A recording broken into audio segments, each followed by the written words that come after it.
Hello guys, നേരം പോക്ക് എന്ന് പറഞ്ഞ എൻ്റെ യൂട്യൂബ് ചാനലിലേക്ക് എല്ലാവർക്കും സ്വാഗതം. നേരം പോക്ക് മീഡിയ അപ്പം ആദ്യമായിട്ട് കാണുന്നവരാരെങ്കിലും ഉണ്ടെങ്കിൽ സബ്സ്ക്രൈബ് ചെയ്യുക. അപ്പോൾ ഇന്ന് ഞാൻ വന്നിരിക്കുന്നത് ഗൈസ് ഒരു HMPV എന്ന് പറഞ്ഞൊരു വൈറസ്, അത് ഹ്യൂമൻ മെറ്റാപ്നോമോ വൈറസ്, അതാണ് HMPV. ഇതൊരിക്കലും പേടിക്കേണ്ട ഒരു വൈറസ് അല്ല എന്ന് വളരെ വിദഗ്ധരായിട്ടുള്ള ഡോക്ടർമാരൊക്കെ പറയുന്നുണ്ട്. അപ്പം ഞാനിതിനെപ്പറ്റി കുറച്ച് സ്റ്റഡി ആയിരുന്നു 3-4 ദിവസമായിട്ട്. കോവിഡ് പോലുള്ള മാരകമായൊരു വൈറസ് അല്ല ഒരിക്കലും ഇത്. പണ്ട് കാലങ്ങളിൽ പോലും നമ്മുടെയൊക്കെ കുഞ്ഞുങ്ങൾക്ക് നമുക്കൊക്കെ HMPV വന്നു പോയിട്ടുള്ള ആൾക്കാരാണ്. കാരണം ഇതൊരു സാധാ ജലദോഷത്തിൽ ഉണ്ടാകുന്ന ഒരുതരം വൈറസാണ്. നമ്മൾ ഈ ഹോസ്പിറ്റലിൽ പോകുന്ന സമയത്ത് പണ്ട് കാലങ്ങളിലൊക്കെ നമുക്കറിയാം, വൈറൽ ഫീവർ അല്ലെങ്കിൽ വൈറൽ പനി എന്നൊക്കെ പറഞ്ഞിട്ട് നമ്മൾക്ക് പനിയുടെ കാരണം അവർ ബ്ലഡ് ചെക്ക് ചെയ്തതിന് ശേഷം പിന്നെ വിദഗ്ധരായിട്ടുള്ള ഡോക്ടേഴ്സ് പറയുന്നത് അത് വൈറൽ ഫീവറാണ്. അപ്പോൾ വൈറൽ ഫീവർ പോലെ മറ്റൊരു വൈറസ് അല്ലെങ്കിൽ HMPV അത് ചൈനയിൽ പോലുള്ള ഒരു വലിയ വികസിത രാജ്യത്തിലൊക്കെ ഒരു ജലദോഷം ഉണ്ടെങ്കിൽ പോലും അവർ വളരെ വിദഗ്ധമായിട്ട് അത് പരിശോധിക്കുകയും അത് എന്താണെന്ന് കണ്ടെത്തുകയും ചെയ്യുക ഒരു സ്വാഭാവികമായിട്ടുള്ള കാര്യമാണ്. അപ്പം നമുക്ക് HMPV ഒരിക്കലും പേടിക്കേണ്ട ഒരു വൈറസ് അല്ല. അത് 3-4 വയസ്സുള്ള കൊച്ചു കുട്ടികൾക്കൊക്കെ നമുക്കറിയാം, നമ്മുടെയൊക്കെ ചെറുപ്പകാലത്ത് ജലദോഷം വരാറുണ്ട്. എനിക്കും ചെറിയ ജലദോഷമുണ്ട് കേട്ടോ. അപ്പോൾ ജലദോഷം വരുന്ന സമയങ്ങളിൽ ജലദോഷത്തിൽ നിന്നുണ്ടാകും ചെറിയൊരു ഇത് കൂടുതലും ഒരു തണുപ്പ് കാലങ്ങളിൽ മാത്രം എന്ന് നമുക്ക് ഒരിക്കലും പറയാൻ പറ്റില്ല. തണുപ്പ് കാലങ്ങളിലാണ് ഇത് ഏറ്റവും കൂടുതൽ ഉണ്ടാകുന്നതെന്ന് പറയാം. അപ്പോൾ ഇതൊരിക്കലും ഭയപ്പെടേണ്ട ഒരു വൈറസ് അല്ല. കോവിഡ് പോലെ മാരകമായിട്ടുള്ളൊരു വൈറസ് അല്ല. കാരണം കോവിഡ് എന്ന് പറഞ്ഞു കഴിഞ്ഞാൽ നമ്മുടെ ഒരു കോവിഡ് പെട്ടെന്ന് നമുക്ക് സ്പ്രെഡ് ചെയ്യുന്ന ഒരു സാധനമാണ്, പരന്ന് വ്യാപിക്കുന്നൊരു സംഭവമാണ് കോവിഡ് വൈറസ്. പക്ഷേ ഇതൊരിക്കലും കോവിഡിനെ പോലെ ഒരു വില്ലൻ വൈറസ് അല്ല. പലർക്കും ഉണ്ടായി അവർ പോലും അറിയാതെ HMPV കടന്നു പോയിട്ടുള്ള ഒരുപാട് പേരുണ്ട്. HMPV എന്ന് പറഞ്ഞു കഴിഞ്ഞാൽ ഹ്യൂമൻ മെറ്റാപ്നോമോ വൈറസ്, അത് ഒരിക്കലും മാരകമായിട്ടുള്ളൊരു വൈറസ് അല്ല, ഒരു വില്ലനല്ല. വില്ലനാണെന്ന് ഒരിക്കലും പറയാൻ പറ്റത്തില്ല. അപ്പം നമുക്കൊരു വില്ലൻ വൈറസ് അല്ല. ഒരിക്കലെങ്കിലും HMPV വന്നിട്ടുള്ളവരാണ് നമ്മളെല്ലാം. നമ്മൾ അറിയുന്നില്ലെന്ന് മാത്രം. നമ്മൾ പോയി ചെക്ക് ചെയ്യുന്നുണ്ട്. ജലദോഷം വന്നു കഴിഞ്ഞാൽ നമ്മൾ സാധാരണഗതിയിലുണ്ടാ ചെയ്യുന്നത്, പണ്ട് കാലങ്ങളിലൊക്കെയാണ് ചുക്ക് കാപ്പി പിടിക്കും, ആവി പിടിക്കും.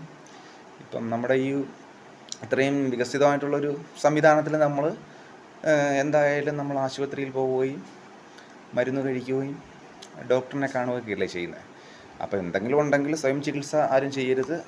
കഴിയുന്നതും ഹോസ്പിറ്റലിൽ തന്നെ പോവുക. കൊച്ചു കുട്ടികൾക്കാണെങ്കിൽ ഇന്നിപ്പോൾ തൃശ്ശൂർ ഇത് റിപ്പോർട്ട് ചെയ്തതിൻ്റെ അടിസ്ഥാനത്തിലാണ് ഞാൻ ഈ വീഡിയോ ചെയ്യുന്നത്. ഓക്കെ, അപ്പം ഇതൊരിക്കലും പേടിക്കേണ്ടതായിട്ടുള്ള ഒരു വൈറസ് അല്ല എന്ന് ഇതിപ്പോൾ ലോകാരോഗ്യ സംഘടന ഇന്ന് പറയുകയുണ്ടായി.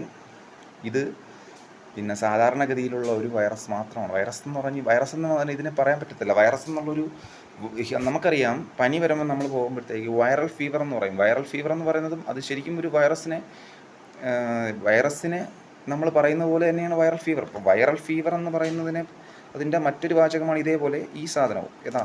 HMPV virus. ജലദോഷം ഉണ്ടാകുന്ന ഒരു വ്യക്തിക്ക് HMPV കാണും. പക്ഷെ അത് ഒരിക്കലും മാരകമായിട്ടുള്ളൊരു പ്രശ്നക്കാരനല്ല, വില്ലനല്ല. തനിയെ മാറിക്കോളും. ഓക്കെ, 2-3 ഇപ്പോൾ ഒരു പനി വന്നു കഴിഞ്ഞാൽ നമുക്കറിയാം, പനി വരുന്നതിൻ്റെ അന്ന് തന്നെ പനി ഇനി എന്തൊക്കെ പറഞ്ഞാലും പോകില്ല. പനി വരണമെങ്കിൽ നമ്മൾ മിനിമം ഒരു 3 ദിവസം പറയണം. പനി എന്ന് പറഞ്ഞ ഒരു ഗസ്റ്റാണ്, നമ്മുടെ ബോഡിയിൽ വരുന്നത് ഗസ്റ്റാണ്. അതായത് നമ്മുടെ വീട്ടിലേക്കൊക്കെ ആരെങ്കിലും വരുന്ന ഒരു ഗസ്റ്റ് വന്നു കഴിഞ്ഞാൽ വന്ന ഉടനെ അവിടുത്തെ നമുക്ക് ഇറങ്ങിപ്പോകാൻ പറയാൻ പറ്റും? ഇല്ല, അവർ പോകത്തുമില്ല. അവർ വന്നിട്ട് അതിൻ്റെ കാര്യങ്ങളൊക്കെ കഴിഞ്ഞിട്ടേ പോകുള്ളൂ. അപ്പോൾ പനി ഇതുപോലെ തന്നെയാണ്. സാധാരണഗതിയിൽ നമുക്ക് വരുന്നൊരു പനി എന്ന് പറഞ്ഞു കഴിഞ്ഞാൽ, പനി എന്താണെന്ന് ആദ്യം മനസ്സിലാക്കേണ്ട. പനി എന്ന് പറഞ്ഞാൽ, ജലദോഷം എന്ന് പറഞ്ഞാൽ എന്താ?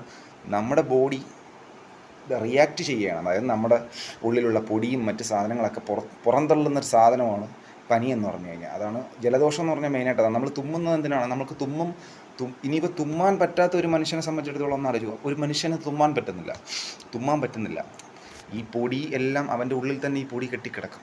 മനസ്സിലായി? അപ്പം തുമ്മാൻ പറ്റുന്നത് തന്നെ ഒരു വലിയൊരു ഇതായിട്ടാണ് കാണുന്നത്. അപ്പം നമുക്കിതിനെ ഒരിക്കലും പേടിക്കേണ്ട ആവശ്യതയില്ല. ഇത് ഞാൻ പറയുന്നതല്ല, വിദഗ്ധരായിട്ടുള്ള ഒരുപാട് ഡോക്ടർ. ഇപ്പോൾ ലോകാരോഗ്യ സംഘടന ഇന്ന് പറഞ്ഞു. ലോകാരോഗ്യ സംഘടന പറഞ്ഞതുകൊണ്ടാണ് നമുക്ക് ഇത്രയും ആശ്വാസം. കാരണം ലോകാരോഗ്യ സംഘടന പറഞ്ഞു കഴിഞ്ഞാൽ പിന്നെ നമുക്ക് ഭയക്കേണ്ടതായിട്ടുള്ള ഒന്നുമില്ല.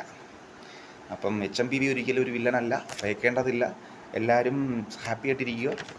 അതിന് വേണ്ടിയിട്ടാണ് ഞാൻ ഒരു വീഡിയോ ചെയ്തത്. ഓക്കെ, പനി വന്നു എന്ന് കരുതി ഒരിക്കലും സ്വയം ചികിത്സ ചെയ്യരുത്. കഴിയുന്നതും ആശുപത്രിയിൽ തന്നെ പോകുക. ഡോക്ടറിൻ്റെ വിദഗ്ധ ചികിത്സ തേടുക, റെസ്റ്റ് എടുക്കുക. പനി വന്നു കഴിഞ്ഞാൽ അന്ന് തന്നെ ഒരിക്കലും പോകില്ല, 2-3 ദിവസം എടുക്കും. അതിന് കൃത്യമായ മരുന്ന് കഴിക്കുക, റെസ്റ്റ് എടുക്കുക. ഓക്കെ.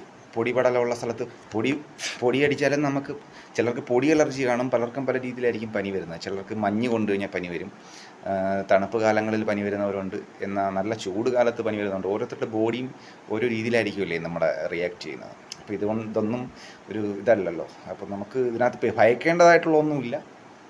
അപ്പം എന്താ പറയുന്നത്, എല്ലാവരും ഹാപ്പി ആയിട്ടിരിക്കുക. ഓക്കെ. നമ്മുടെ ചാനൽ ആദ്യമായിട്ട് കാണുന്നവരാണെങ്കിൽ ഒന്ന് സബ്സ്ക്രൈബും കൂടി ചെയ്തേക്കണേ കേട്ടോ.